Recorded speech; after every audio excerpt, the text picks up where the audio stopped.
नमस्कार. आपण पाहत आहात दैनिक प्रतिदिन वार्ता. आज दिनांक 17/9/2025 रोजी गोविंदपूर ग्रामपंचायत येथे विशेष ग्रामसभेचे आयोजन करण्यात आले होते. या सभेला ग्रामपंचायत सरपंच, उपसरपंच, ग्रामपंचायत सदस्य, ग्रामपंचायत सचिव SM रेखाते, गोविंदपूर महसूल अधिकारी, पाणी पुरवठा अधिकारी चांदूर बाजार व गावातील महिला पुरुष मोठ्या संख्येने उपस्थित होते. दैनिक प्रतिदिन वार्ता प्रतिनिधी करसगाव कैलास गजबे. कारण गेल्या 2023 पासून आपण ह्या लढा लढत आहोत आणि आपण या लढ्यामध्ये सक्सेस पण झालो. गेल्या मागच्यामध्ये जे सरपंच होते आपले तर सुषमा सचिन सोलोत, त्यांनी या लढ्यामध्ये साथ दिला आणि गावातल्या लोकांनी आपल्याला साथ दिला.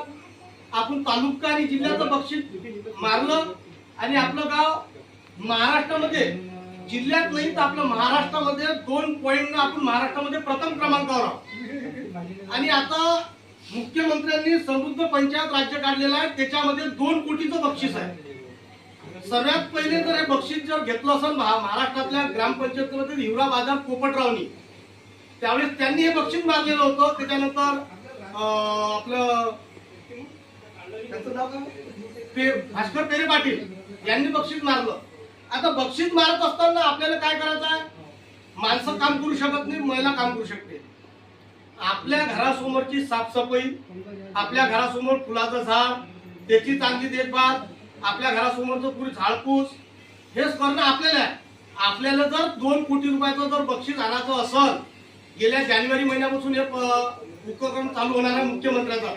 आपलं गाव जर आता तर आपली तर जिल्ह्याची टीम येणार आहे, तालुक्यात आपण पहिला क्रमांक मारलाय. आता पहिला क्रमांक कमावलेला आहे आणि 10 लाखाचं बक्षीस आपल्याला भेटणार आहे. आता 50 लाखाच्या बक्षिसाची आपण तयारी करतो आणि 30 तारखेला आपली तर टीम येऊन आली आहे. ह्या 30 तारखेला टीम येऊन आली तर आपल्या 30 तारखेला आपल्या घरासमोर रांगोळ्या काढणे, पाणी नाही आलं तर सर्व गोष्टी पद्धतशीर करणे, जसं मागच्या वर्षी तुम्ही केलं होतं. मस्त झाडं लावले, कुंड्या ठेवल्या, मस्त रांगोळ्या काढल्या. असं जर केलं, आपल्या गावात जर टीम आली, त्यांना चांगलं स्वच्छ गाव दिसलं, बाकी तर आम्ही करूनच आलो, हर कामात आम्ही कमी नाही आहोत. आणि जर केलं, याच्यात जर आलं आणि पण हे झाल्यानंतर आपलं गाव जिल्ह्यात आलं तर आपल्याला 50 ते 10 असे 60 लाख रुपये बक्षीस आपल्याला भेटते.